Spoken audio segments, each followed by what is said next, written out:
So I'm very happy to have this opportunity to teach this course. It's one of my favorite topics.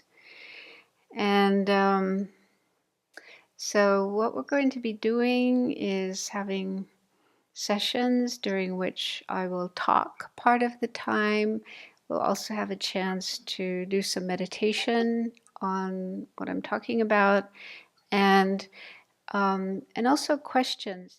So when we listen to teachings on the Dharma or engage in any Dharma activity or any activity at all, it's ideal if we have as our motivation the wish to benefit others. If you're familiar with bodhicitta, the aspiration to become a Buddha, fully enlightened, to be able to benefit all living beings, if that's something familiar to you and you're comfortable with it, then you can bring that into your mind as your motivation for being here. But if you're not familiar with that or not comfortable with that, then try to at least feel the wish to benefit others. We all do feel that way, at least sometimes, when we hear about problems in the world, war, hunger, poverty, depression, and so on. We feel the wish that that suffering could be relieved and that everyone everywhere could be happy and peaceful and free of suffering. So see if you can bring into your mind that kind of feeling, that kind of wish for beings, human beings and other kinds of beings, to be free of all their suffering, all their problems, and to have genuine peace and happiness. And then you can connect that with what we're doing during this course. You can think that you're here listening, learning, so that you can make a contribution to the peace and happiness of others and the world and help to relieve its suffering.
I started teaching courses on this topic about 30 years ago, more than 30 years ago, I think, because I know that a lot of people suffer from disturbing emotions.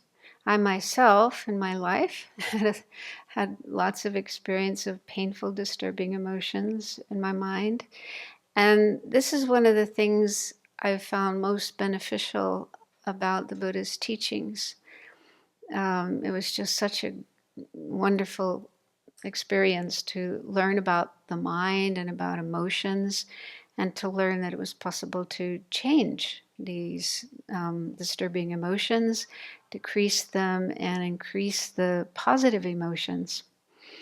Um, and so I had the thought, it would be really helpful to share this kind of information with more people, even those who are not necessarily Buddhist and may never want to become a Buddhist, or may have difficulty accepting some of the aspects of Buddhism, like rebirth, reincarnation, and so on. But this material on the mind and emotions and how to work with disturbing emotions is universal, and you don't have to be a Buddhist. You don't have to believe in rebirth to be able to benefit from it. And so I started teaching courses that would just share the Buddhist methods for working with disturbing emotions to make them more accessible to others. And so I've taught this course a number of times, and sometimes I do it in a retreat situation for 1 week or 10 days where we have a lot of time to go through all the material and meditate on it and so on. But I can also squeeze it into a shorter period of time, like the weekend, so you can at least get some idea of what is available in the Buddha's teachings. So first, I'll talk about the Buddhist view of emotions using. I'll try not to use too much technical language and use just more practical terminology that can make sense to anybody, hopefully. And then we'll look at methods. We'll start looking at different methods for, how we can work on our painful, disturbing emotions. So, according to Buddhism, emotions are aspects of our mind, and the mind itself in Buddhism is like a really big subject. There's a lot of material, but just to explain briefly what mind is according to Buddhism, because it's quite different than views of mind in the West. So according to Buddhism, mind is we could call it a kind of energy, but it's not physical. It's not at all something physical or material.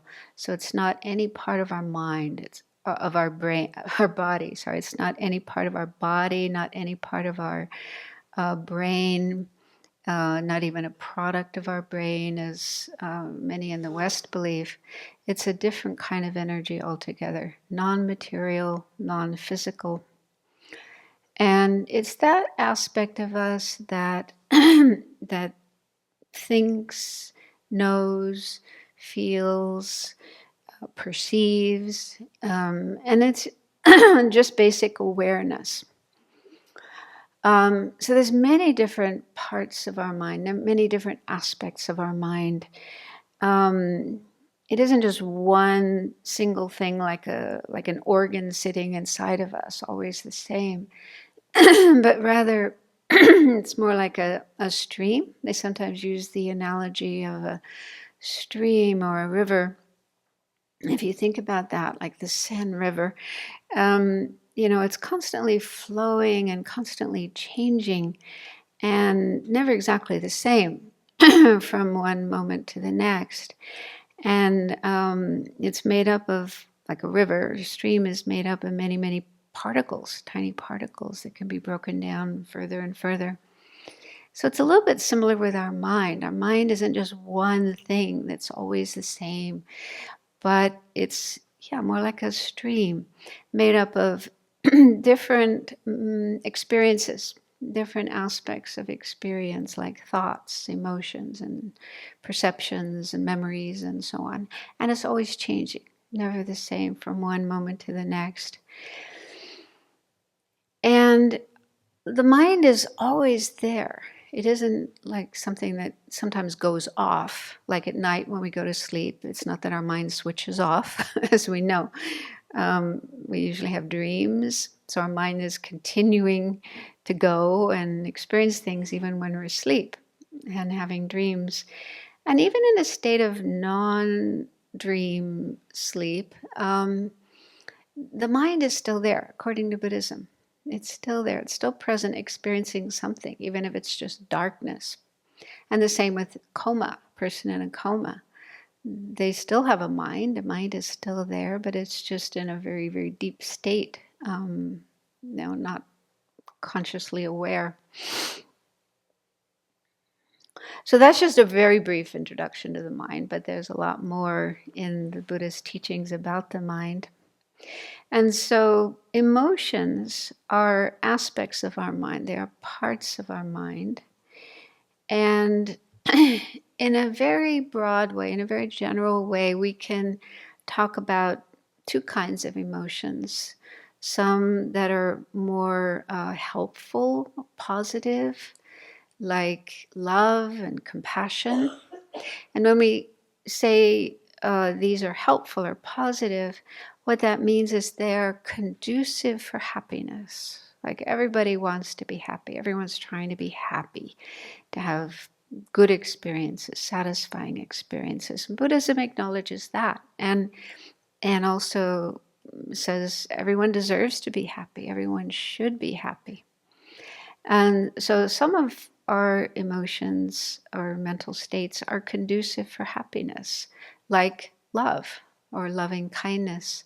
So that is where we care about others. We want them to be happy. We do what we can to make them happy. So we all know that experience. It's what we feel for our family members and our friends and pets and certain people, certain beings. We have these very warm, caring feelings for, and act towards those people and beings in a way that's good for them, makes them happy, makes them feel good.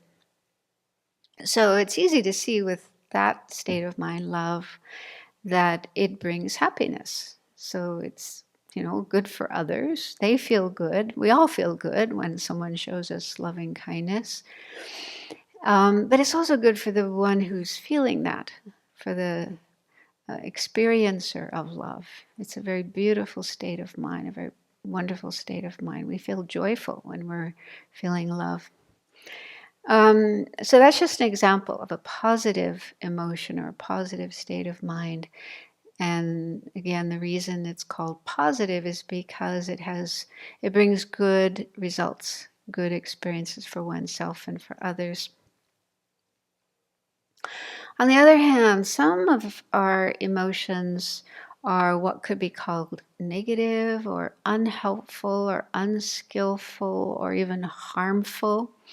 So what we mean by that is those are emotions that have the opposite effect. Instead of bringing happiness and peace and good experiences, they are the cause of unhappiness and problems and even suffering, terrible suffering.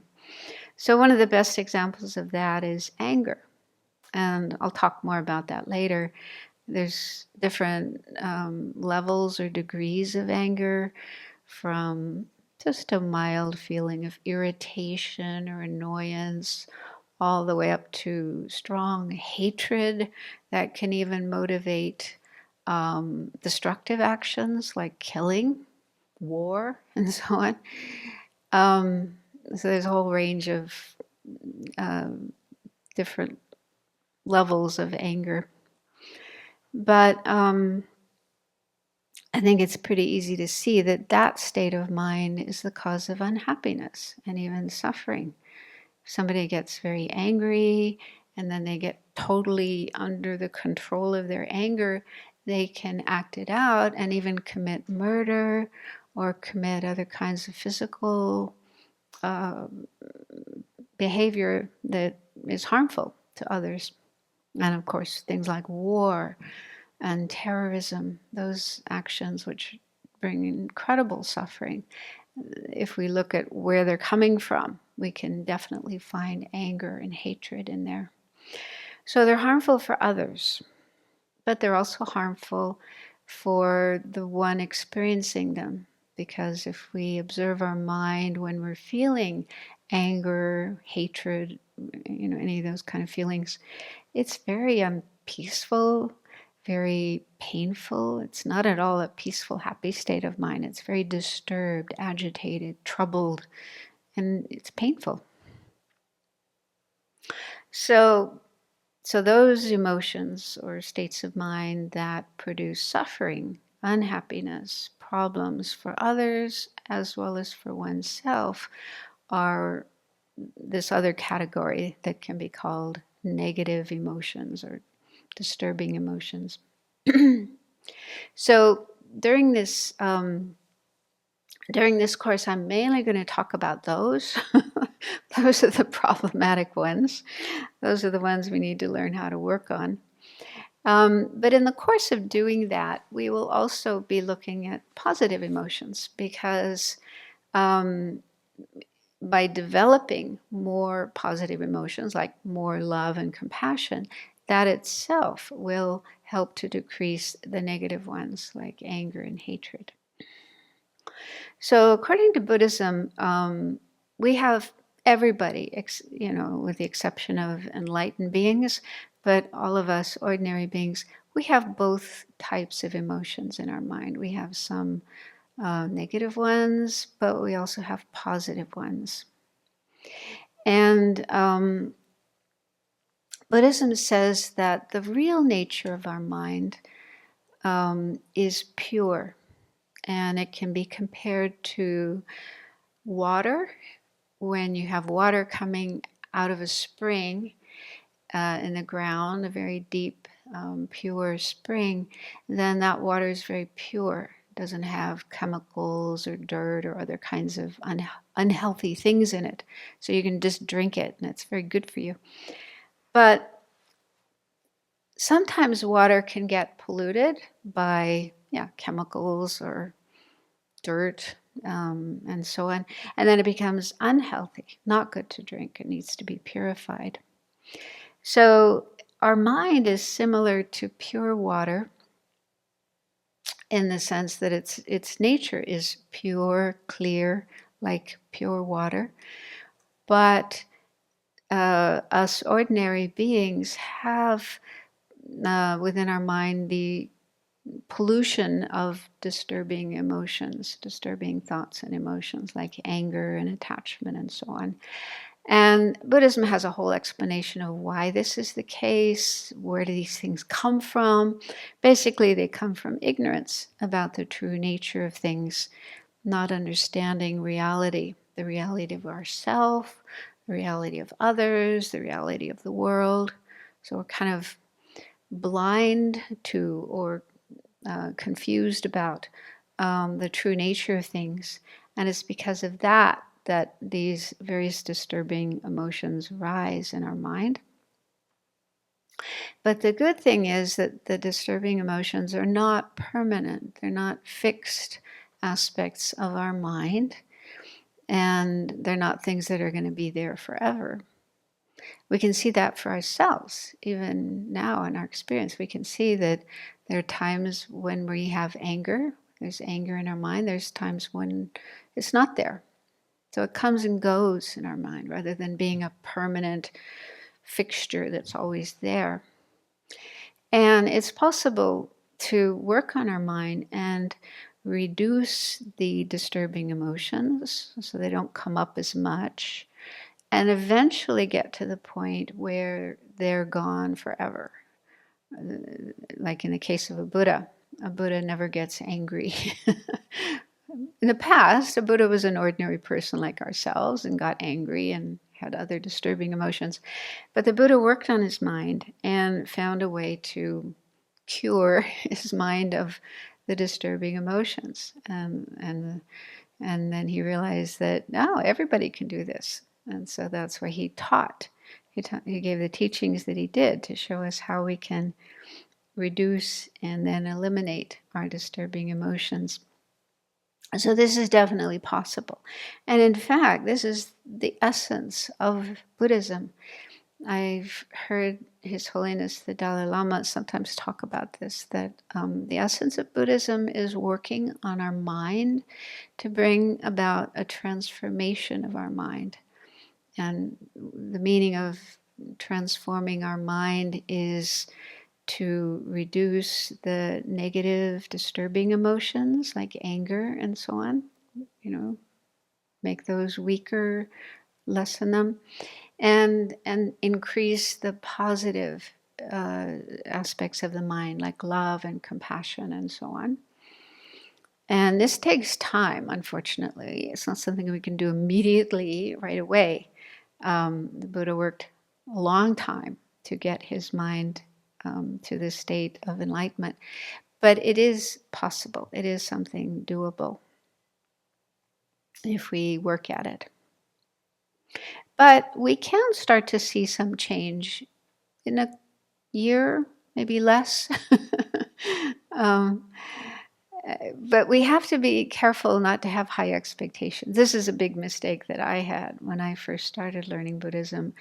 I heard about, these negative emotions like anger and greed and so on and so forth. And I had this strong wish to completely eliminate them and not have them anymore. And I kind of expected that would happen quickly. And I got pretty frustrated when they were still there, even after a few months or a year. They're still there. Why don't they go away?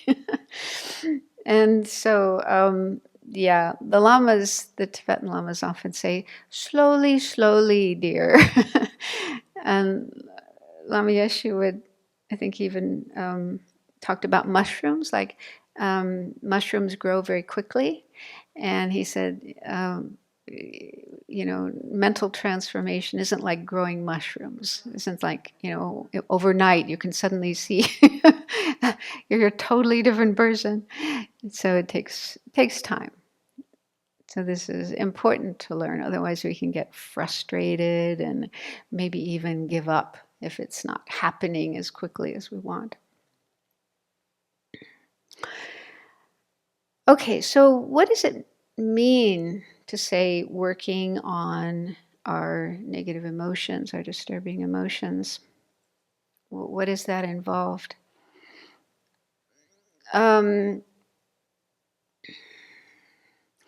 So just in my own experience and learning from others as well, what I've noticed is there's two ways of dealing with disturbing emotions that are not helpful and that we should try to avoid, steer clear of. So one is suppressing them. So this is where, for example, there may be anger in your mind, but you pretend it's not there. You ignore it, avoid it, deny it, suppress it. You might even force yourself to smile and say, I'm not angry. So you might present this kind of appearance to others, but even to yourself. I know this very well because this is something I've done my entire life. Partly because of my family situation. It wasn't really okay to show our emotions in my family. So I had to learn to suppress them. So suppressing emotions is something that probably everybody does at least sometimes. And it's good to notice if and when that is happening. And to check if this is a helpful method or not. So I think it's not helpful because, for one thing, the emotion doesn't go away. It's not a solution. It just gets kind of pushed down. And if you keep doing that again and again and again, you might it's like a pressure cooker. Yeah, that energy doesn't go away and it might build up and one day you explode. Like if you continuously have anger, aversion towards a particular person, and you just keep suppressing it and denying it. But one day, like they say, the straw that broke the camel's back. One last thing happens, and you explode and spew out all this anger towards that person you've been holding on to for months or years. So it doesn't go away. The emotion doesn't go away by suppressing it. And I've heard it can also lead to health problems. Like if you keep suppressing negative emotions, it can affect your health. You can have adverse health consequences, even mental health as well, that may be damaged by suppressing emotions. But this is something to explore for yourself. Okay, I'm just sharing my experience, but you need to check for yourself if this is true. And then the other unhelpful way of dealing with disturbing emotions is the opposite, and that is to let them out, act them out.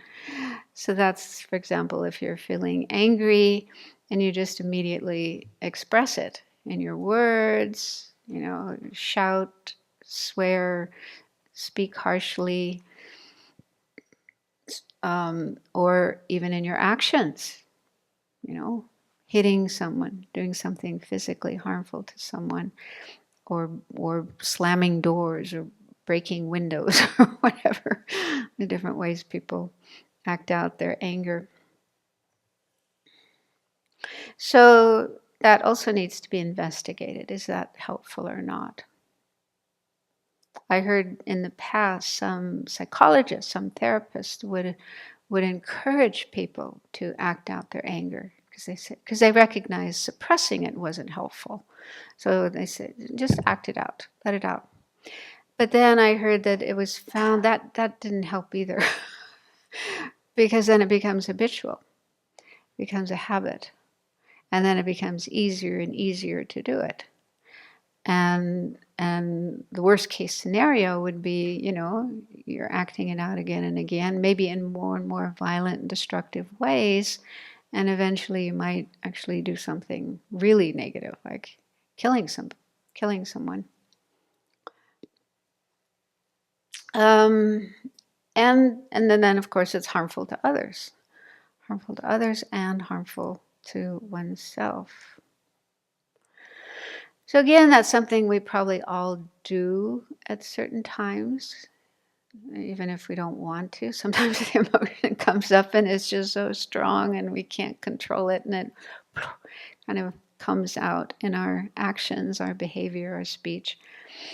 So these are, it's good to look at that. It's good to look at our own experience of these two ways that we respond when disturbing emotions arise and check, are they helpful or not helpful? So what I've come to in my studies and my practice of Buddhism is that the ideal way to work with disturbing emotions, we could call it a kind of middle way between those two. Those two are like two extremes, suppressing on the one hand, acting out on the other hand. Those are like extremes. And so a middle way would be to acknowledge the presence of a disturbing emotion in your mind.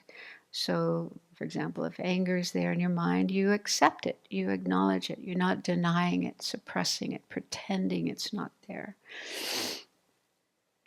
So in that way you avoid the first problem of suppression. But then you work on that emotion using some kind of method or technique or antidote. And again, there's lots of these in Buddhism, and I'll be sharing some with you during this weekend. So these are like, countermeasures, antidotes, remedies, tools.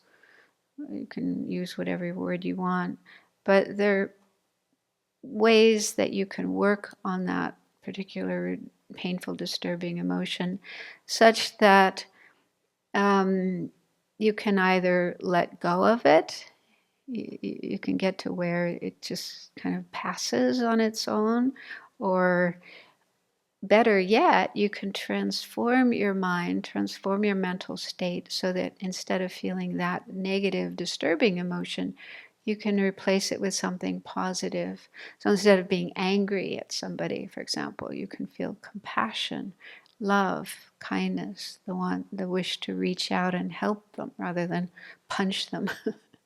So that's definitely possible. It's not easy. It does take time to learn how to do that. But in time, if you work with these different methods, you can learn how to do it. And it even gets to the point where it's kind of spontaneous, just your natural way of being. So in the past, maybe you were a very angry person and acting out your anger a lot, but you can get to the point where you're much more patient, easygoing, and more kind and helpful, even to people you used to get angry at. So it is definitely possible if you're willing to put in the time and energy to get to that point.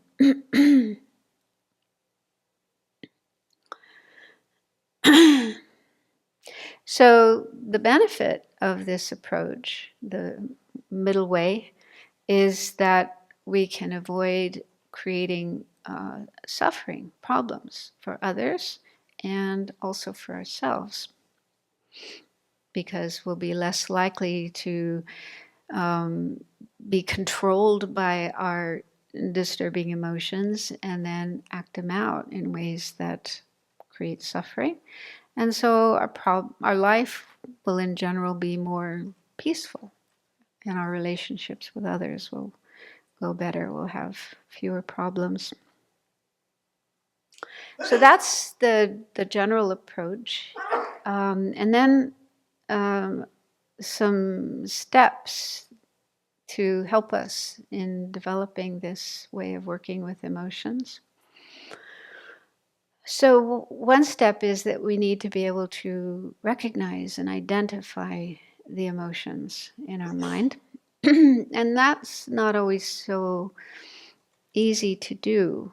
I know for myself, sometimes there's just all these thoughts and feelings swirling around inside of you, and it's almost like being lost in a jungle, and you don't know where you are and you don't know what's going on.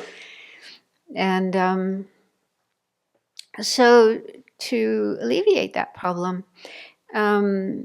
like in my own experience, I just found it really helpful to learn Buddhist teachings, because there is so much information about the mind and about the different emotions. In fact, there's a whole subject called Lorik in Tibetan, which means mind and awareness, and that's kind of a scientific explanation of the mind, what it is, how it works, and then the different aspects of the mind, some of which are called afflictive emotions or disturbing emotions. Those include anger and attachment and jealousy, and so those are the ones that bring suffering and problems to ourselves and others. And then there's other mental factors, mental states that are normally called virtuous, because they're the source of happiness and peace and positive experiences and help us to progress along the path. Because our real goal in Buddhism is enlightenment, becoming enlightened to benefit all living beings. But mainly what's involved in becoming enlightened is transforming our mind, because we have the potential within our mind to become enlightened. This is what we call Buddha nature. And but there's a lot of obstacles, a lot of things in the way of this Buddha nature being able to manifest and be actualized. And so a lot of the process of becoming enlightened is to clear away these obstacles, these hindrances that prevent our Buddha nature from manifesting. And mainly they are these afflictions, afflictive emotions. And so we do need to learn about them, be able to identify them in our experience, and then learn the various antidotes to overcome them. And so, yeah, learning Buddhist teachings is very helpful for then being able to look at our mind and recognize what's going on in our mind and what we need to work on. I was just thinking about the first time I met Lama Zopa Rinpoche. I was in India. That was in 1973, and and someone helped me have an audience or interview with him, private visit with him. And I asked him the question, what is the Dharma? Because I'd been going to classes at the Tibetan library. I was still very, very new. And I kept hearing that term Dharma. But I didn't really understand what it meant, and I was too shy to ask questions in class. So I thought, all these knowledgeable people around me, what will they think if I ask such a dumb question? So anyway, I asked the question to Lama Zopa Rinpoche, and he gave a very long answer, most of which I don't remember. But one thing he did say that really stuck in my mind, because I thought, wow, that's amazing. He said, the Dharma is like a mirror for our mind. Just as we use an ordinary mirror, like the one hanging in the bathroom, to look at our face and our body and our hair and, see if there's anything that's messed up, needs to be fixed up. But an ordinary mirror doesn't show us our mind. It only shows us the external aspects of our body. So the Dharma is like a mirror for the mind, because it enables us to see our mind and what needs to be fixed up, what isn't working, what isn't so good, and what needs to be changed in our mind. Something like that. And I just thought, wow, that's really cool. And I wrote it down and I stuck it on the wall next to my bed. I really wanted to remember that. So that's the teachings of the Buddha, provide that mirror to be able to see our inner world, which we can't see in a glass mirror. What's really going on inside of our mind, inside of our heart, our thoughts, our feelings, and be able to recognize those things that are problematic, that are painful, that are the cause of suffering for ourselves. And also, if we don't know how to manage them, then they also become the cause of suffering for others and for the world. All the wars, all the conflicts, all the terrible things that people do to each other and to the environment, if we look at where those are coming from, they all have their origin in disturbing aspects of the mind, like anger, hatred, greed, selfishness, jealousy, pride, arrogance, and so on. So as the Dalai Lama said, this is the real essence of Buddhism, recognizing these aspects of the mind that are the cause of suffering, working on overcoming them. So learning the teachings helps us have a better understanding of what aspects of the mind are afflictive, are disturbing, are the cause of suffering, so that then we can recognize them in ourselves. And also, the practice of meditation is very helpful. For example, meditation on the breath, mindfulness meditation, walking meditation. So these kind of practices help us to slow down and not be so focused on the outer world, what's going on out there, and activities that we're doing, what we have to do next, what we have to do tonight, tomorrow, and so on. So much of the time our mind is occupied with those kinds of things. And so then we don't have as much time or space to be able to recognize what's really going on in our mind at deeper levels.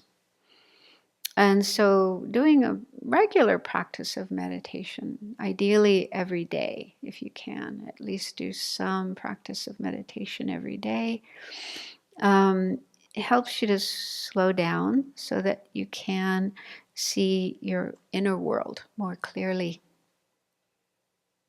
Like they use the analogy of a pool of water, and if the water is agitated, something is stirring the water, making it agitated, then you can't see through the water down to the bottom and what's down on the bottom of the pool.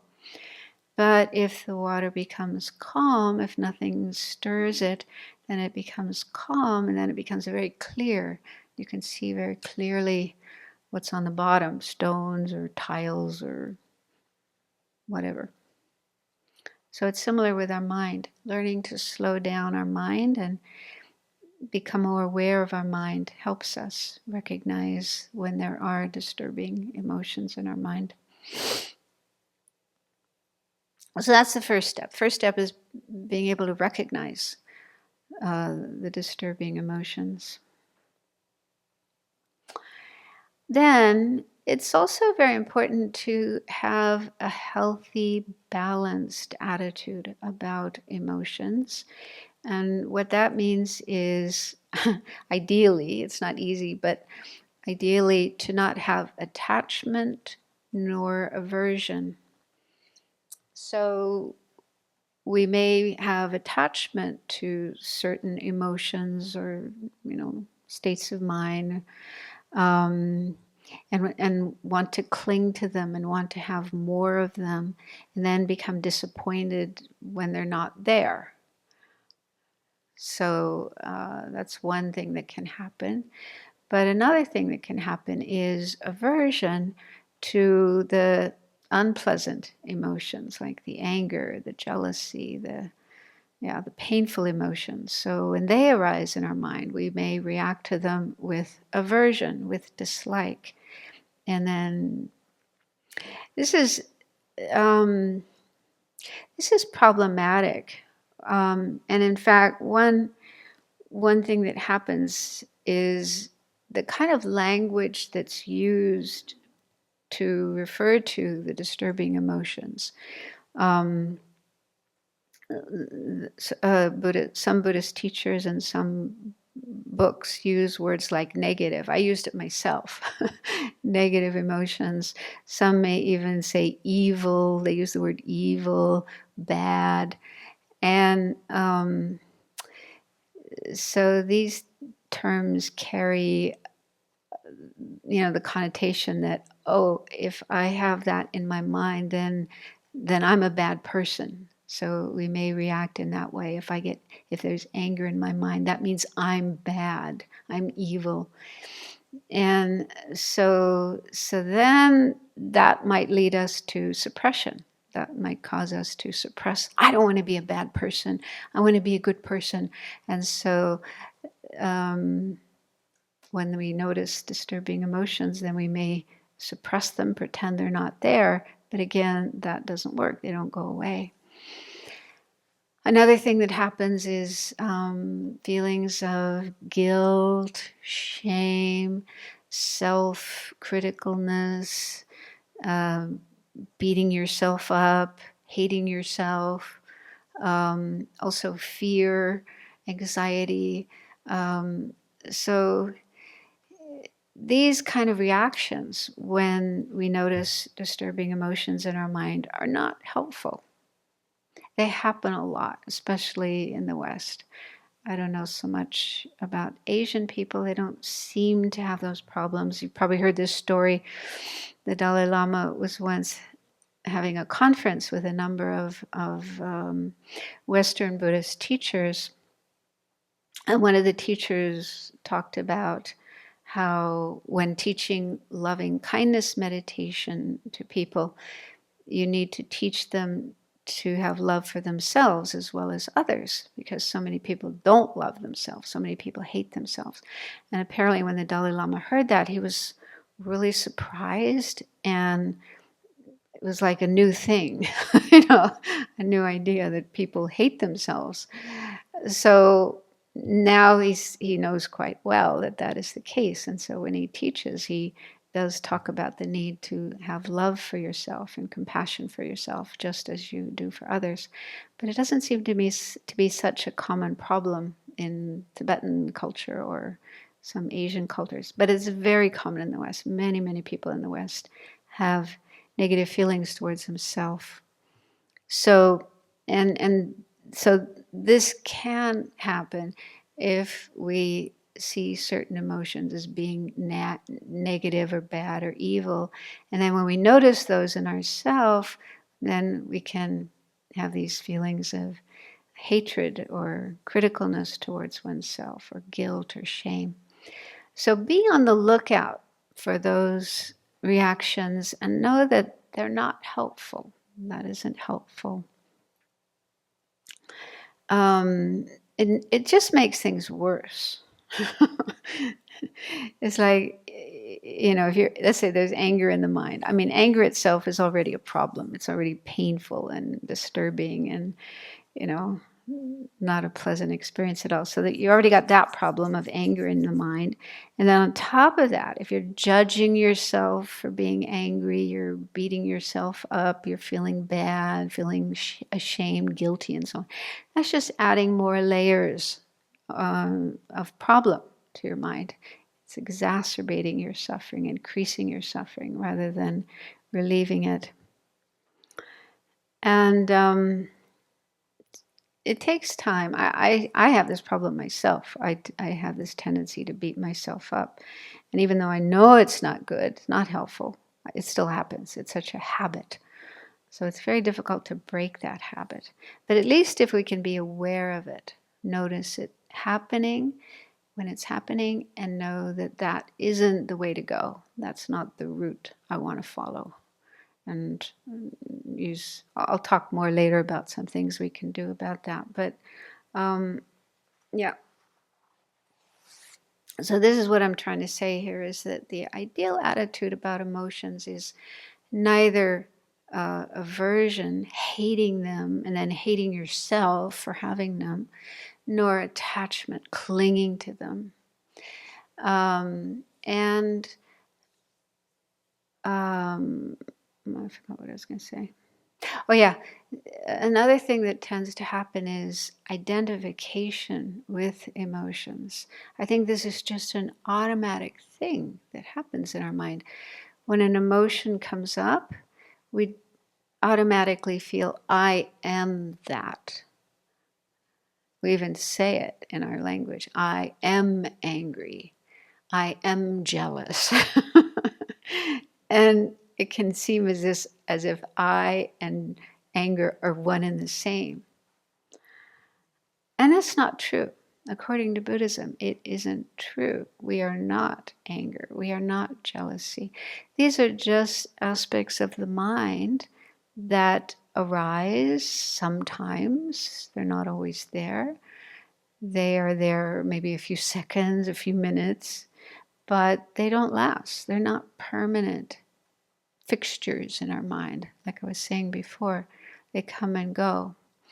Later we'll do a little meditation to see how this is the case. But there's a really nice analogy that I love. This comes in the Buddhist teachings, that our mind is like the sky or like space. It's that, if you think about when there's no clouds, no pollution in the sky, it's like a perfectly clear, pristine sky. So the basic nature of our mind is like that, in the sense that it's clear and pure and spacious and full of potential. And then the emotions, all emotions and thoughts and so on, are like clouds. So just as clouds aren't permanent parts of the sky, when there's certain conditions in the atmosphere, the clouds form and they're there for a while, but they eventually pass away, sometimes very quickly. I've had the experience sometimes looking at a cloud in the sky and just in front of my eyes, it disappears. Other times they may last longer. They may last for days. But even while they're there, they're changing. Yeah, they're always changing, and eventually they pass. And so it's similar with thoughts and emotions in our mind. They come and then go. They arise because of causes and conditions. They're there for a period of time, maybe a second or two or three, or maybe a few hours, but eventually they're gone. They're not permanent, always there. So that's a very helpful analogy to use with regard to thoughts and emotions, especially the disturbing ones. And you can even train yourself to say, instead of saying, I am angry, to say, there is anger in my mind. That makes a huge difference. Yeah, because then you're not identifying with it. You're not feeling that is me, because that seems to give it more permanence, more solidity, and it will probably last longer. Whereas if you say anger is in my mind, and you have some understanding of the mind and how it's changing all the time, then it gives it the chance to disappear more quickly. And just to illustrate that, once I was teaching this course on working with disturbing emotions, and there was one woman, a mother, who had a teenage daughter that would often be naughty, not do what her mother told her to do, or do the opposite what her mother told her not to do, and so on. And she would get angry. She would just explode with anger at her daughter, which she didn't like, but she didn't know how to manage that. So after hearing this method, the next time she found herself with her daughter was doing something naughty, and the mother could feel the anger starting to come up in her mind. And she just said to herself, anger is in my mind, anger is in my mind, anger is in my mind, silently. And she was able to manage it. She didn't explode. And she was so happy. She came to me. She was all excited. Oh. She learned some way of dealing with her anger rather than exploding. So, and another time I was in Italy and teaching in one of the cities there in a weekend course, and the same topic. And I explained this method, and then we had a break. And then after the break, one man said that during the break, he went out to put a parking coupon on his car, because that's what you have to do in cities in Europe, have a parking coupon. And so when he got to his car, he found that he was too late. The parking, what do they call it? The police had already come and given him a ticket. And he stood there and he said, anger is in my mind, anger is in my mind, anger is in my mind. And he said normally he would have exploded in that kind of situation, but that helped him to remain calm, and the anger did subside. He was able to avoid exploding. So that's a very helpful method with any kind of disturbing emotion. It takes some time to learn how to do it, but it is helpful. And the real point is to recognize that these emotions are not who we are. They are not permanent parts of us.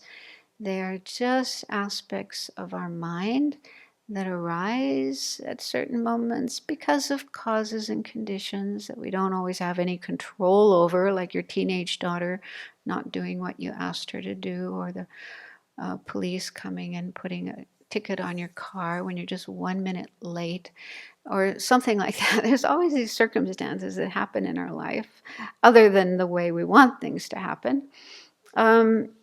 So, yeah, these things happen, and that can be one condition to trigger our disturbing emotions like anger or fear or anxiety. So if we understand that these emotions are temporary, transitory, they arise due to causes and conditions, they're not permanent, they're not going to last forever, they're like clouds in the sky. So keeping that in mind, learning or training yourself to see your emotions in that way is very helpful. So the emotion will go away more quickly, and you won't identify with it, and you'll have fewer problems with your disturbing emotions. I remember another story someone told me about using this for depression. She had problems with depression, and sometimes she'd be depressed for weeks. So after hearing this, she woke up one morning feeling kind of depressed and just said to herself, depression is in my mind, depression is in my mind. And she said it went away more quickly than it would normally do. So it can be helpful for any different kind of disturbing emotion. Also, it's helpful to understand that we don't choose to have these disturbing emotions. It's not our choice. Nobody chooses to be depressed or to get angry. They just arise because of causes and conditions. And again, the more you study Buddhism, the more you learn about the various causes and conditions that, are behind the disturbing emotions. And the more you understand that, that also helps to make sense of them, and also to not blame yourself. It's not our fault. It's not that we want to be this way, we chose to be this way, we're a bad person because we have these disturbing emotions. So according to Buddhism, we have these emotions because we're ordinary unenlightened beings. We haven't yet worked on our mind to free ourselves from them. And they're all based on ignorance, not knowing the true nature of things. And that's been in our mind forever, always. We didn't choose to be this way. It's just we came this way. and we inherit these disturbing emotions from our previous lives, not from our parents. So we can't blame our parents for them, but rather our mind existed before this life, in another life, another body, and before that another one, and another one, another one. So in our past lives, we had anger and attachment and ignorance and all these disturbing emotions. So our mind, right from the start of this life, it has these disturbing emotions. You can see them in babies. They don't have to learn how to be angry or how to be attached. It's already there in their mind from day one. So we can't blame anybody else for them, but we also can't blame ourselves. It doesn't help to blame ourselves for them. It's better not to blame anybody. We don't need to blame. Just understand what are the causes and conditions that give rise to them, and learn to work with those causes and conditions, change them, and eventually we can create the causes and conditions to make them disappear, to make them go away forever and never come back, like the Buddha did. It is possible.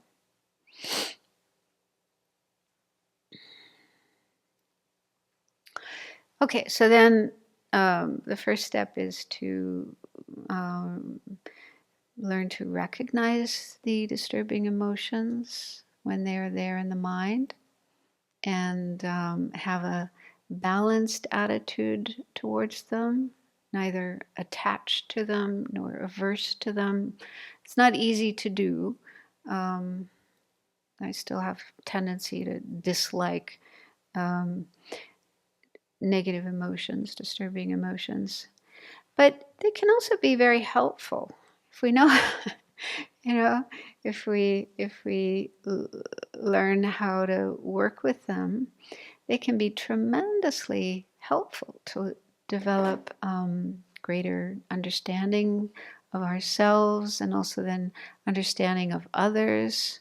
Like just my own case, I had a lot of anger since I was a little kid, and I didn't like being angry, and for a long time I was suppressing it. Even after I started learning Buddhism, I kept suppressing my anger, pretending I wasn't angry.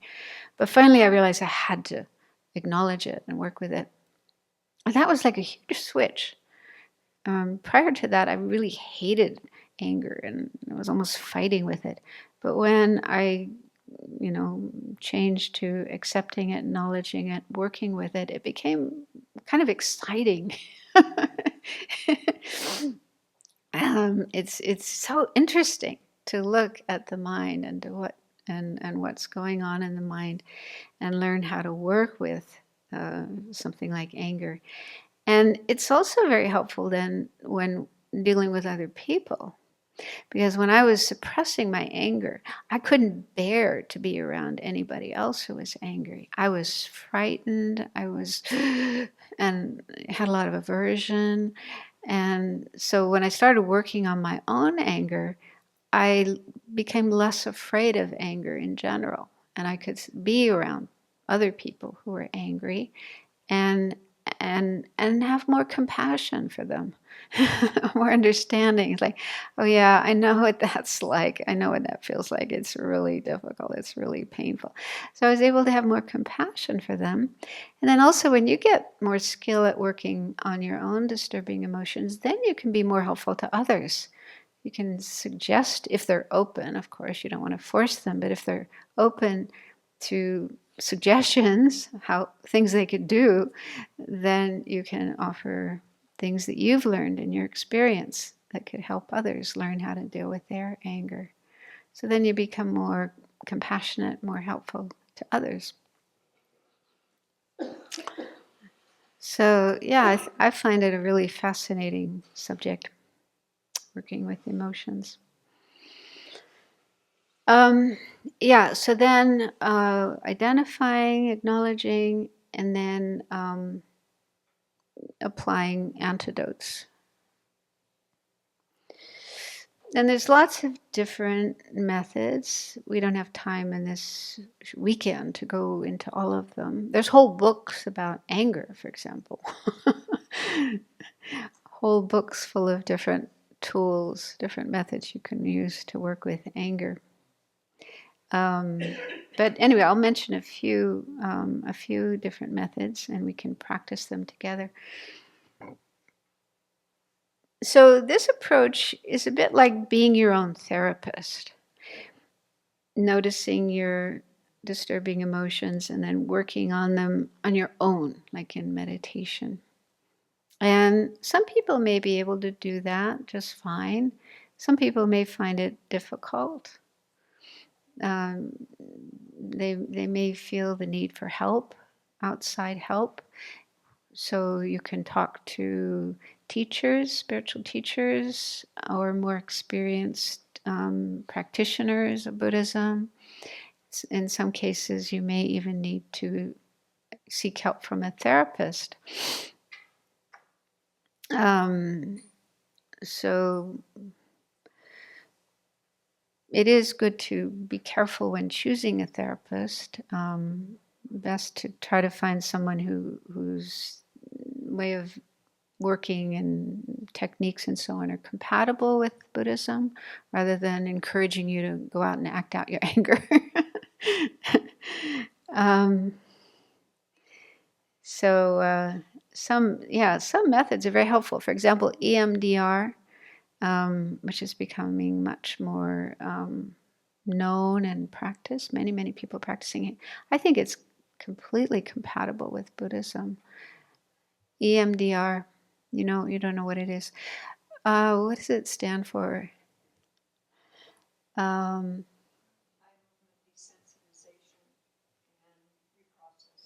Eye movement desensitization and reprocessing. Yeah, it's long term, so EMDR is easier. You can look it up on the internet.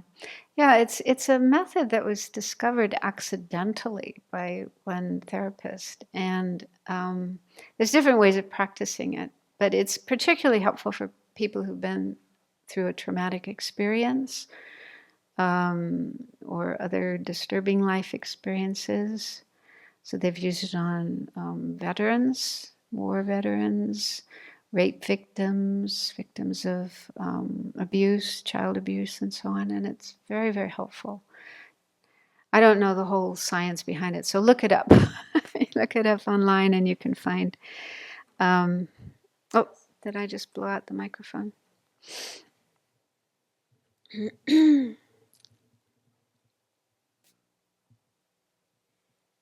Yeah, so sometimes with certain... No, I have to wait. So with some emotional problems, they may be too deep or too complex or too overwhelming to be able to do it. Work on our own, just sitting there on your meditation cushion. and so, yeah, it's fine to seek help from others like therapists to deal with those. But some problems, some emotional problems, we can manage on our own. Just feeling irritated with somebody who didn't do something exactly the way you like it to be done, then that may not be too complex. You could do that on your own. So first I'm going to talk about some general antidotes, general methods that we can use for any disturbing emotion. And then we can go into specific emotions that have specific antidotes. So one general antidote is mindfulness. And this term mindfulness is kind of complex. It can have different meanings. Even in Buddhism, the term mindfulness can have different meanings. But the sort of popular understanding of mindfulness, the way it's practiced now, like in mindfulness-based stress reduction, which has become very well known all over the world, I think, it's being aware of what's happening in the present. So many people are learning this. There's also apps you can get to help you learn it and practice it. And that is very helpful because much of the time our mind is not in the present. Our mind is thinking about the future, planning future activities, or thinking about the past, reliving past experiences. So much of the time we're not really paying attention to what's happening in the present moment. So that's a lack of mindfulness. So mindfulness helps us to be more aware of what's happening in this moment. And training in that, developing that ability, enables us to be aware of our inner world, our thoughts and our emotions, so that we're more likely to recognize if there's anger or there's jealousy or there's attachment or whatever disturbing emotion in our mind. Because again, we do need to recognize them. They are there in our mind. We all have them at certain moments. And if we don't recognize them and don't work with them, they're not going to go away by themselves. They'll just keep coming up again and again and might get bigger and worse. And eventually we might even start acting them out. So we do need to recognize and acknowledge disturbing emotions when they're in our mind. So developing mindfulness, or it could also be called self-awareness, is very helpful. And sometimes just that itself can be an effective antidote. I remember meeting a woman who, she was a mother of a 1-year-old child, and she learned mindfulness meditation, was practicing that regularly. And she said she noticed that she was becoming more patient, just without even trying. She wasn't trying to be more patient, trying to be less angry, but she just found she was more calm and patient, like with her child. Having a 1-year-old child can be very challenging. But yeah, she just found it was affecting her in that way. Not reacting to things in this, with anger or irritation. So that itself, the development of mindfulness itself, enables us to notice, like, oh, there's anger or irritation starting to arise, and being able to deal with it before it grows and becomes too big and then you're acting it out. Or just realizing, oh, that's not worth getting upset about. Yeah, and being able to let go of that before it gets bigger.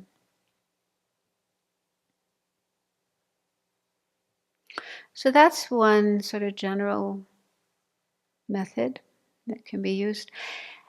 And then another is getting more familiar with what I was talking about before, the nature of the mind being like the sky, and then the thoughts and emotions being like clouds that come and go in the sky, that they're not permanent, they're not always there, they come and go. Another analogy that's sometimes used is waves. The mind is like the ocean, And the thoughts and emotions are like waves that come up. So waves are not permanent. They come up and they immediately reabsorb into the sea. So just to get some sense that they're impermanent, transitory, coming and going rather than permanent. That's very, very helpful. Buddha talked a lot about impermanence, the impermanent nature of things, and it's enormously helpful. Very, very, very helpful. It's the true nature of things. It's the reality of things. It's the way things are, and yet we don't always recognize it. And so, recognizing impermanence, how things are changing. Every moment things are changing. They don't stay the same. And that's true of our inner world, our world of thoughts and emotions. Now, some people may find the idea of impermanence unsettling or frightening, or, that's not how I want things to be. So there are aspects of impermanence that are, disturbing. Like, we're getting old and we're all going to die one day. So we don't like that aspect of impermanence. But on the other hand, if things were not impermanent, if things were permanent and unchanging, that means we couldn't change. Thich Nhat Hanh, in one of his books, tells a story of, I think there was one of his students, a man who had some unhappiness about the whole idea of impermanence. He found it kind of depressing. And then I think his little girl said, "But Daddy, if things were not impermanent, I could never grow up." I mean, if you think about it, if things were permanent rather than impermanent, everything would be frozen and exactly the way it is for all of time. And that would be awful. I mean, that means suffering would be permanent. Suffering would exist forever. So, that's not something to be happy about. So, the good side of impermanence is that we do change, we can change, and we are changing, whether we like it or not. So it's better to accept that and then work with impermanence. Use it in skillful ways. So remember the nature of the mind, the nature of thoughts and emotions. Let them come, let them go. Don't be attached to them, and don't overreact to them. They are not who we are. And also de-identify. Learn to see them as just something in the mind rather than who I am, what I am.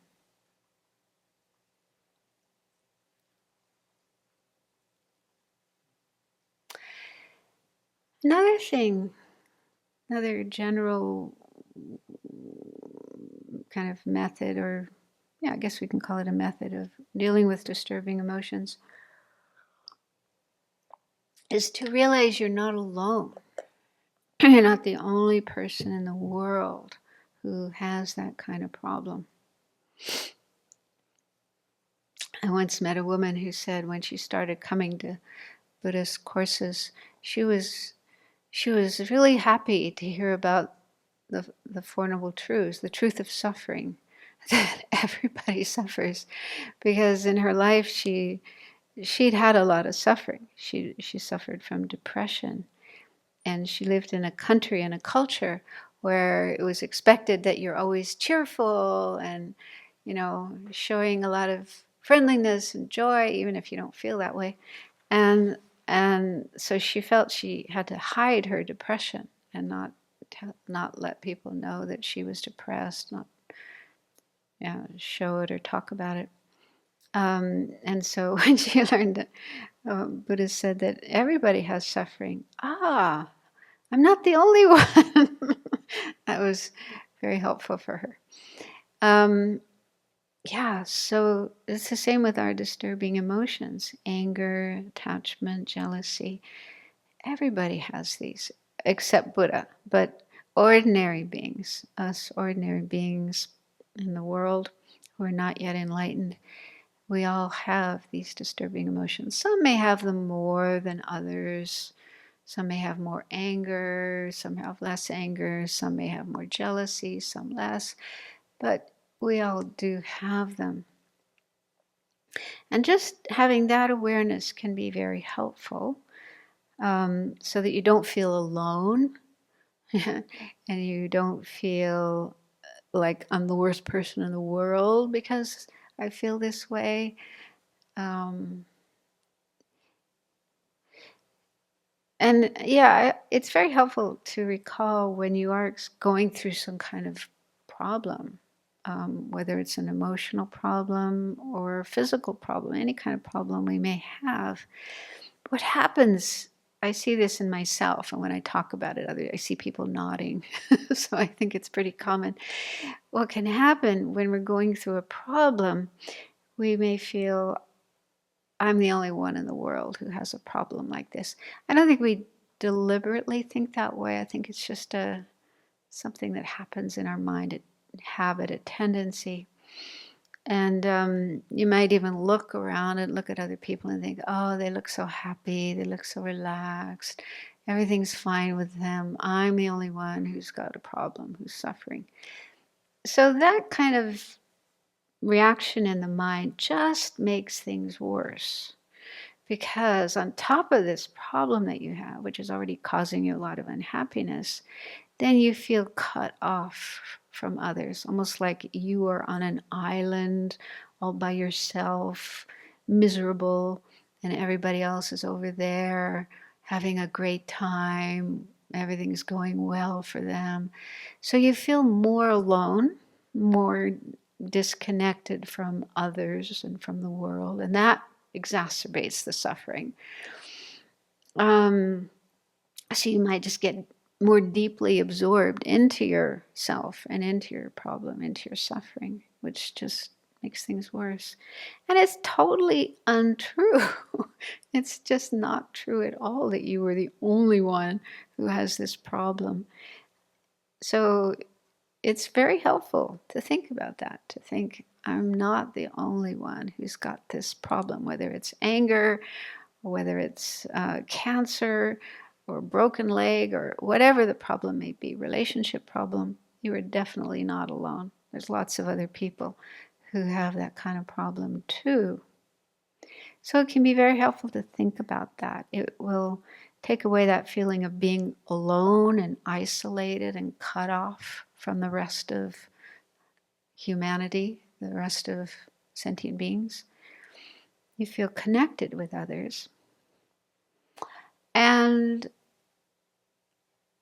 it is also a way to feel more compassion, to grow your compassion. Compassion is knowing that others suffer and being concerned about their suffering, wanting to help them. So compassion is one of the most beautiful, wonderful, positive states of mind that we have. We want to grow that. We need to grow that. It's part of the path to enlightenment, but it's also really good for us. They've done studies on compassion and found lots of benefits of compassion. So it's a good state of mind to have. So we want to grow it. And one way to grow it is, realizing that other people suffer too, just like me. I'm not alone. And then that can also lead to wanting to learn how to manage this problem, this whatever it is, so that you can be more helpful to others who have that kind of problem too. So that's like I was saying with anger, learning to work with my anger has helped me to be with other people who are angry, not run away from them, not be afraid of anger, and to be able to reach out and help people with their anger. So we can transform difficult situations like disturbing emotions or any problem we have. We can transform it and make it part of our practice, part of our path, part of our work to care about and benefit others. Also, another thing that happens is if we focus on our own problem and feel as if we're the only one in the world who has this problem. We can get obsessed with it. I think this just happens naturally. We kind of obsess with this problem. And that causes the problem to seem bigger and worse than it really is. Like this expression we have in English, making a mountain out of a molehill. Yeah, molehill is just a little mound. So obsessing about a problem makes it seem really huge. And then it seems like overwhelming and I can't manage. I can't deal with this. It's too much for me. Whereas if we remember, we're not the only one who has a problem like this. Other people have problems like this too. And also, probably some people have worse problems than you do. I remember once I was struggling with anger. I was feeling a lot of anger, and it was really, really hard to deal with. And it was around that time that there was this horrible genocide happening in Rwanda. The Hutus and the Tutsis were slaughtering each other. And I thought about that, and I thought, wow, my anger is nothing compared to that. And yeah, so it also made me feel grateful that I knew methods for working on anger. And here were people who didn't know how to deal with their anger and were just acting it out and slaughtering their neighbors. So why did I mention that? Yeah, oh yeah, just just seeing that whatever problem you have, there are probably others who have it worse. So I thought the anger I have isn't as bad as their anger. So that helped me to realize, to see it in perspective and realize, oh, it's not that bad and I can manage it. So whatever problem we may be experiencing, there are most probably many other people, maybe millions of other people who are experiencing worse problems than oneself. So then your problem can shrink. It seems smaller and more manageable. And then, yeah, it gives you confidence to be able to work on it. I can do this. I can work on this. It's not that bad. And if I can learn how to deal with my problem, then I can be in a better position to help others with theirs.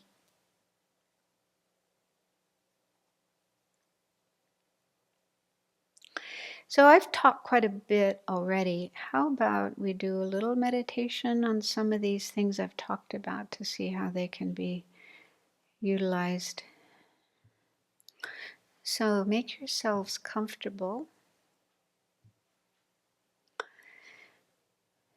But whether you're sitting cross-legged or you're sitting on a chair, try to keep your back straight.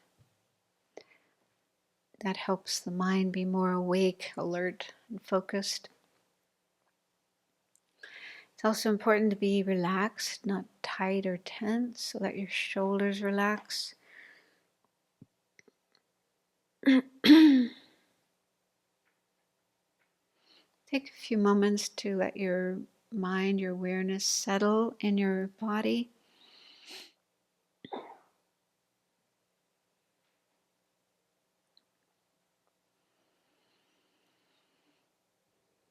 Let your breathing be natural. Let the breath flow in and out in a natural way, not trying to control it or manipulate it in any way.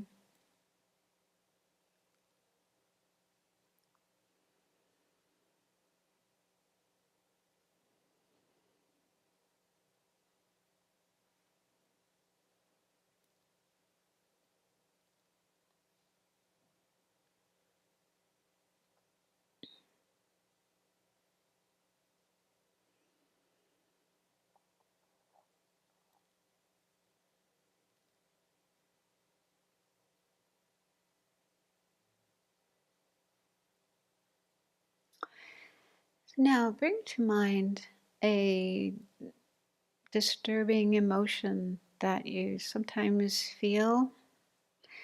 It could be anger or jealousy or fear or depression.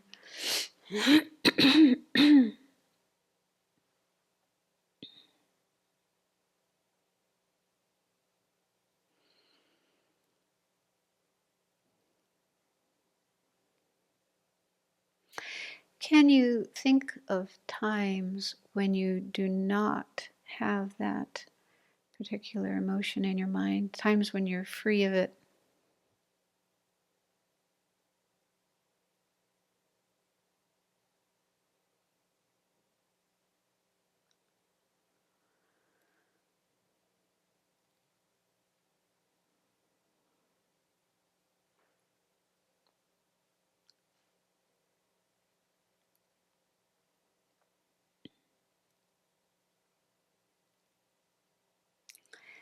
Can you think of times when you have even the opposite state of mind, like instead of anger, you feel love? Instead of fear or anxiety, you feel confidence.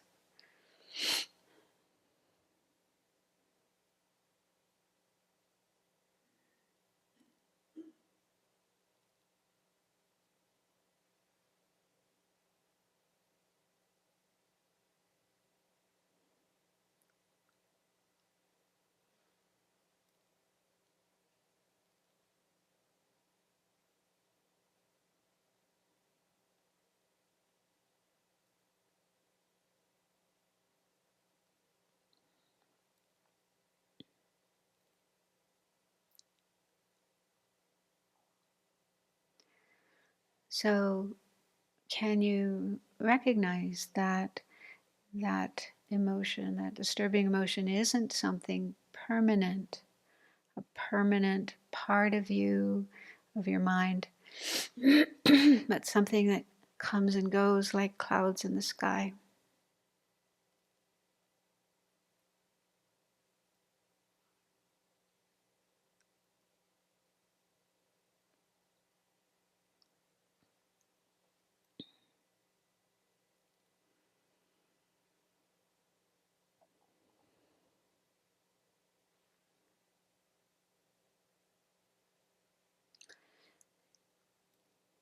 Think of a clear sky free of clouds, pollution, airplanes, just vast, pure, pristine.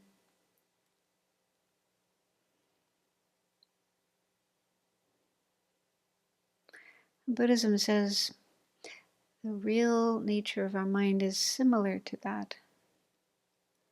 It's pure. Disturbing thoughts and emotions are not always there, but come and go like clouds and pollution.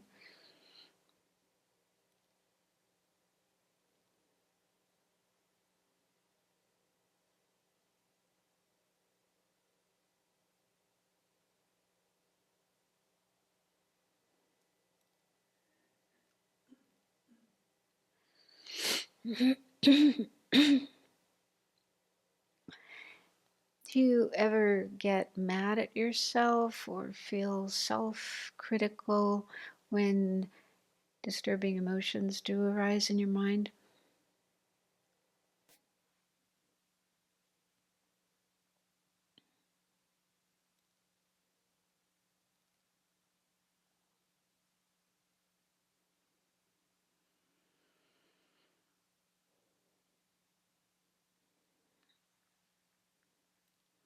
And if that does happen, is it helpful? Is it a good way to solve the problem?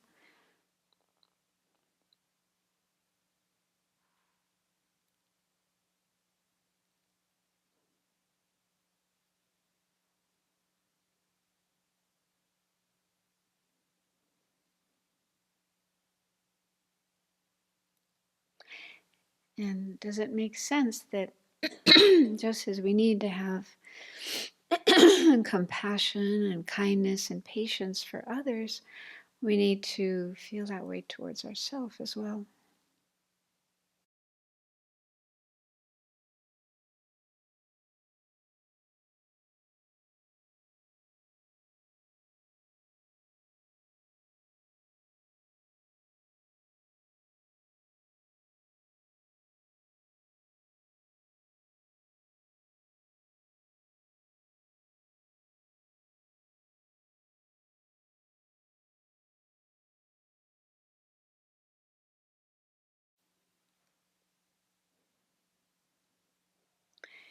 And one reason self-criticalness happens is because of the tendency to identify with the emotion as if it's me. But as we already saw, emotions are transitory, like clouds in the sky. They come and go. So they're not who we are, what we are. And it can be helpful to learn to say to yourself, anger, or whatever the emotion is, anger is in my mind rather than I am angry.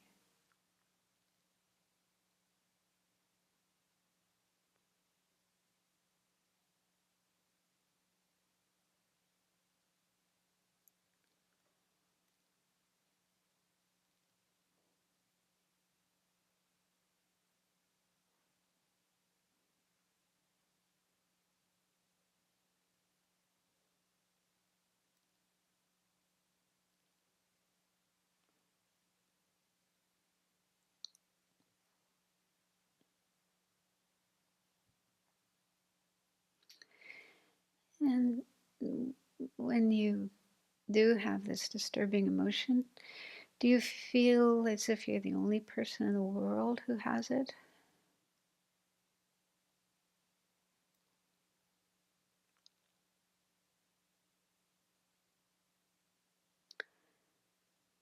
It might seem like that when you're totally caught up in it.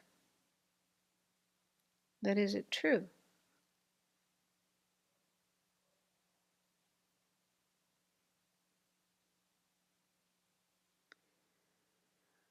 So if we think about it, we should easily understand there are many other people in the world who have that emotion as well.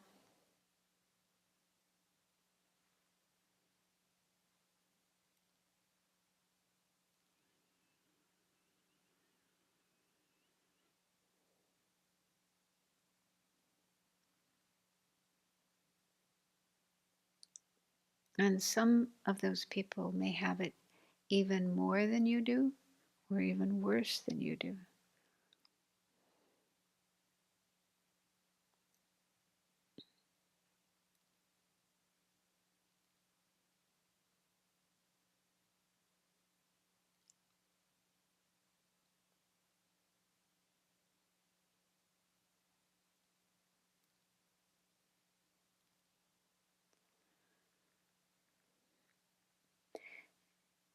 And now see if you can understand that if you can learn how to work on that emotion in yourself, learn to manage it and even transform it, then you will be in a better position to help others who have this problem.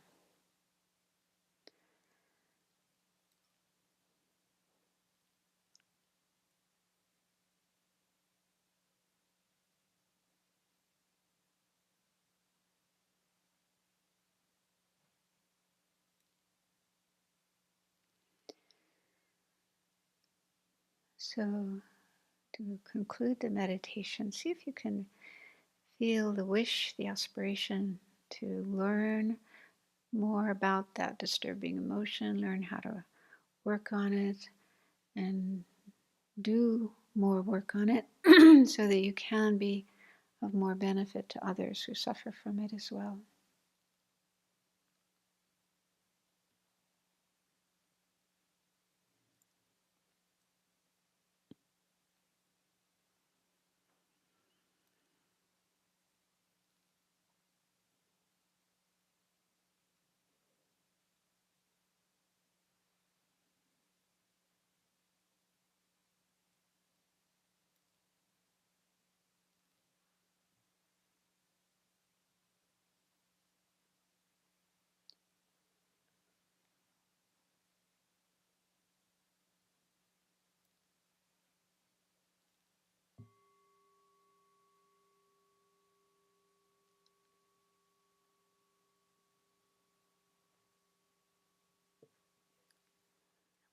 So there's one more kind of general way of working with disturbing emotions that I'll talk about. And that is what I call doing a reality check. So whenever we feel any kind of emotion, whether it's a negative one or a positive one, there's always certain thoughts or concepts involved in that. So in the West, there's been this tendency, I don't know if it's still the case now, but this tendency to separate thoughts and emotions as if they're totally different things, not connected at all. But according to Buddhism, that isn't the case. There's thoughts connected with our emotions. And in the case of disturbing emotions like anger, most, if not all, of the thoughts involved with that are unrealistic, distorted, seeing things in a distorted way. And so one way of dealing with them is to kind of take a step back from our thoughts and look at them, like look at what my mind is saying when I'm angry or when I have jealousy or when I have depression. What kind of thoughts are going on in the mind? And then ask myself, are these realistic? Am I seeing things accurately or not? So, for example, with anger, when we're angry at somebody, usually our anger is at another person or a being, and like an animal, but not so much at inanimate things like machines. So when we're angry at another person, what happens in the mind is seeing that person as 100% bad. Like our mind is painting a picture of that person as someone who's totally 100% bad, negative, doesn't have any good qualities, doesn't do anything good. I don't think we do this deliberately, consciously. It's just an automatic, it's part of anger. That's just what anger does. And in fact, the Dalai Lama tells a story of speaking with one American psychologist. I think his name is Aaron Beck. And he did a lot of research on anger and hatred. I think he was kind of doing research on criminals, people who do really violent things. And his conclusion was that when we're angry at somebody and we see that person as 100% bad, 90% of that is projected by our own mind. Only 10%, even that may not be true, but 10% is there, but 90% is projected by our mind. And the Dalai Lama said he was really delighted when he heard this, because he said, oh yeah, this is what Buddhism says. This is what Nagarjuna, great Buddhist master, said. So it's confirmed by this psychologist. So yeah, so this is what happens when we are angry or have hatred for someone. We see them as 100% bad. But is that true? Most people don't even check. They just go along with what their mind says, as if it must be true because I think so. It must be true because my mind tells me that. So this is the tendency we have. We just believe in whatever our mind tells us. So Buddhism says, wait a minute. Is your mind always right? Does your mind see things accurately? So take another look.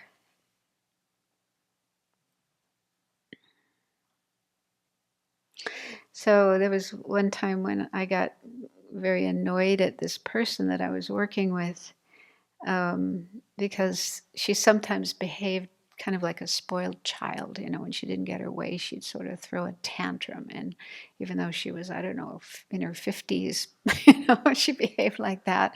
And everybody would sort of, you know, oh yeah, we have to do what she wants and so on. And I got really annoyed about that. So... And so I was kind of feeling angry at her for a while. And then I realized that my mind was ignoring all of the good things she had done. This person had done a lot of really, really good things, including good things for myself. She'd been really, really kind and helpful and generous with me. And so it was so clear that my mind just kind of threw all that aside and only focused on this one aspect of her behavior that I didn't like. And it's like, blew that up as if that was all there was to the person. It's a little bit like, these cartoons they do of kind of political cartoons where they'll take a political leader and maybe that person has a big nose. So they draw, a cartoon of that person kind of really small with this enormous nose. It's like they, exaggerate one aspect of that person or huge ears. So this is what our mind can do. It's like focusing on one thing about the person or two things maybe that we don't like and then exaggerating that, and that's all that we can see. And so it can be really helpful to, like I say, step back from our mind and take another look. What is my mind saying about this person? And is it true? What my mind is saying about that person, is it true? Even if it is true, okay, maybe this person, does behave like a spoiled child sometimes, but is that all there is? Yeah, there's a lot more than that. There's a lot of good things, a lot of good qualities. So this can be very helpful in dealing with anger and dealing with jealousy and dealing with attachment, because attachment is the same. When we have attachment, desire, greed towards, again, it can be a person or it can be some object that we want, a certain kind of car, a certain kind of phone. So what happens, we'll talk more about that later when I get to attachment, but it's just part of the nature of attachment to exaggerate certain qualities about that person or about that object that we find attractive and pleasing. And then maybe blow those up, exaggerate them, and ignore anything else that may not be so good. So we know that from falling in love with somebody, there's certain things about that person you really like and you're going to focus on those and that's all there is. And then your mind just gets carried away with fantasies like, oh, if I could only have a relationship with that person, it would be so wonderful. We would live happily ever after, like in the fairy tales, and there wouldn't be any problems at all. And we know that's not true, but when you're young, when you're a teenager or early 20s, you don't realize that. You just get carried away with these fantasies, and then you find out it's not true. You find out the hard way. So, so this tendency of our mind to distort what's there, exaggerate certain qualities, ignore or deny other qualities, and not see things in a very realistic way. This is a little harder to do than some of the other methods, but it's very, very helpful. So I was thinking, like, right now, there's probably a lot of people who are angry at Russia.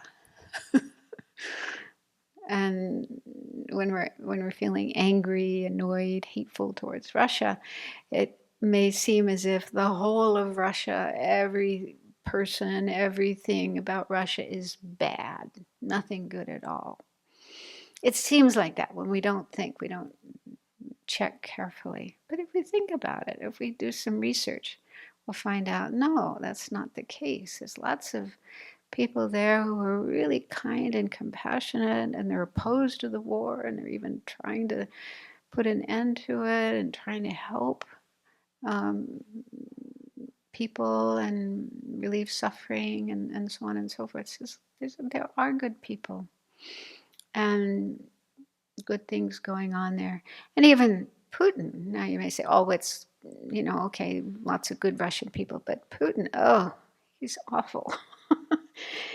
But I don't know that much about Putin, but he probably has some good qualities too. And has done some good things, and like apparently he has dogs that he loves. He's very loving and affectionate with his dogs and his family. He must have family and friends that he loves and cares for and shows affection for. So even a person who may be doing a lot of negative things and creating a lot of suffering, if we look more carefully, we will find positive things. Because according to Buddhism, nobody is 100% bad. Nobody is totally devoid of good qualities. Everybody has good qualities. Everybody has Buddha nature. That's very much a teaching in Buddhism. The nature of our mind, the pure nature of our mind is there in everyone. And just a question of getting in touch with it, learning how to develop it, learning how to overcome the obstacles, the things that hinder it. And one day, Buddhism says, one day we will all become Buddhas, just like the Buddha, without any negative qualities at all, with only positive qualities. So anyway, that's a way of working with our emotions by looking at the thoughts, the concepts, what our mind is thinking, what our mind is saying about the object of our anger, our attachment, our jealousy, or whatever. And recognizing that at least some of what our mind is saying is inaccurate and maybe exaggerated and distorted. So we're not seeing things in a realistic way. So those are some ways of working with emotions in general. And then when we'll have a break now, we come back, I'll start talking about specific emotions and how to work with them. Anger is my favorite. It's really juicy. Well, I have a lot of it, that's for one thing. So I've had a lot of experience with anger, but it's so interesting. And it's also so destructive if we don't know how to work with it, how to deal with it. It can be very harmful, very destructive. So we'll stop there. And if you have questions, you can send them in. And I'll do my best to answer them later.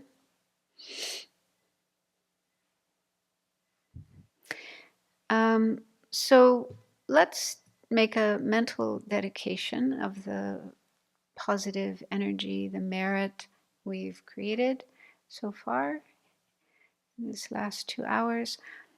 We started with a positive, altruistic motivation. And then we spent this time listening and learning how to work with our mind, how to transform our mind. So this has been a good thing. We've created some good energy, what we call merit in Buddhism, which is the source of happiness and spiritual growth. So the best thing we can do with this positive energy is to share it with others. So let's mentally share this merit, this positive energy, wishing it will bring peace and happiness, well-being to all living beings, help them be free of all their suffering, help all of us get closer to enlightenment.